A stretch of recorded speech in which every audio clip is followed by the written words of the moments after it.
All right, guys, here we are at 8760 Ventura Lane. I can't remember if it's Ventura Lane or Ventura Court. But anyway, it's one of the sub-communities of Pelican Marsh, one of the single-family sub-communities. It is the very last house on the cul-de-sac. So if you look over here, you can see kind of where the circle starts. So it's super private, okay? Super private. Brand new roof just got put on. So there's tons of extra space, tons of privacy, tons of extra parking around this roundabout, which is pretty badass. It actually does, according to the tax record MLS, all this land is owned by this particular units, because I thought a lot of these were like Timuron, I believe, is 0 lot line. So this one actually says you own this land. It's like 0.3 acres, which is massive for one of these homes in Pelican Marsh. Anyway, the story goes, it's listed at $825. It is off the market. They withdrew it off the market to do a couple improvements. We found it for a client who got it under contract, did the inspection the other day, and the guy got cold feet. I have no idea why. Me and my brother are scratching our heads. It is one hell of a deal. They got it under contract for $775. With a couple of the inspection items, you know, seems like we could even get it for lower, you know, potentially even like $750.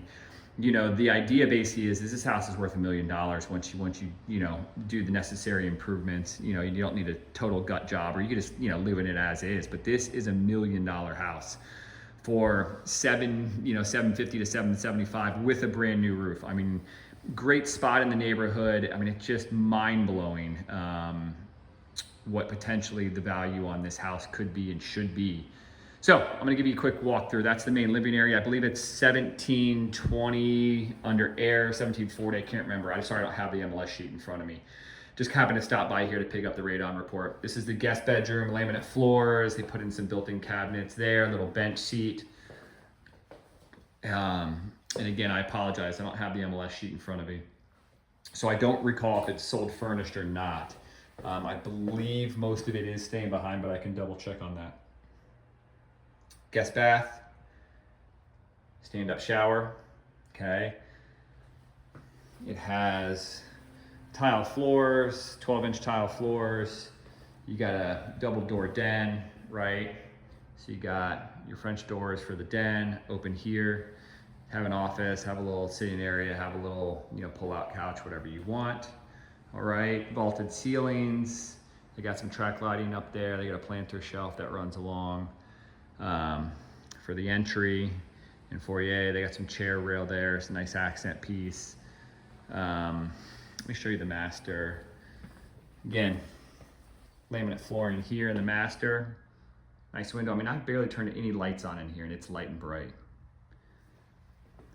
Big closet. They got custom closets in here. Not the highest of the highest finishing, you know, more commercial style, but it serves its purpose well, right? You got a slider that goes out to the patio from there. And you have these nice accordion shutters as well. Those are usually high end. I don't know if that's Hunter Douglas or what that is, but those are nice. They redid at least the shower in here. They got dual sinks. They put a new top on. Nice mirror, etched glass. They put in a window here to add a little light. So there's light coming in from here. There's the glass coming in from the shower, so they redid this at some point. So it goes almost up to the ceiling. And then there's another door that leads out, kind of doubles as like a pool bath for out there onto the patio. So there's all kinds of access out to the patio, right? They have like basically 4 different entrances out to that patio. Back out to the main living area. I'm gonna circle around this way. They got sliders on this side. Stamped concrete deck. Big old covered area. When you go out there, you'll see that. A little bit old school as far as the color palette goes, with kind of your earth tones and your tans and browns. But again, that could be dressed up real easy, right? So you're redoing the counters and doing the backsplash. I mean, the brown counters I don't mind at all, or brown cabinets, but you could paint those. I think the washer is newer as well. You got some extra cabinets here. Sorry, it's a little close. Cabinet there. You got a pantry closet here, and back there, you actually have a true pantry. Okay. So again, that's a tight little room right there. Garage, 2-car garage, plus you got a little extra space on either side. Got access to the HVAC up there. And again, you got more built-in storage and built-in cabinets here as well. I believe the water heater is a little bit newer as well. So if you're interested in all the details on the HVAC and hot water heater and furniture and stuff like that, I can track down. But I just wanted to give you guys a chance because we are still under contract. He did sign the termination, but we're hoping to find somebody that we can assign the contract to potentially. I think this place is worth every bit of $1 million. The other ones listed in here are all over $1 million. This is a little bit of the smaller layouts. So some of the layouts are a little bit bigger than this, but still, I mean, this is a deal of a deal. So anyway, that's glass right there. It used to be screen. This is the newfangled Hurricane shutter sliders. They're electric over there and there. Those are, you know, $20,000 to put in, if not more. So they got that already done. Big old sitting area. Then obviously this part over here is open to the screen. Couple of the issues that came up on the inspection report are the pool heater wasn't working as far as they could tell, but it's hard to tell when they're here that quickly.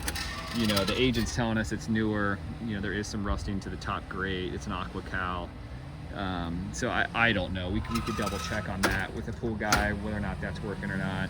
The pool does show some signs of pitting, which basically means like it's discolored in some spots as you go around, which, you know, more or less means it needs to be repebble created at some point in the near future.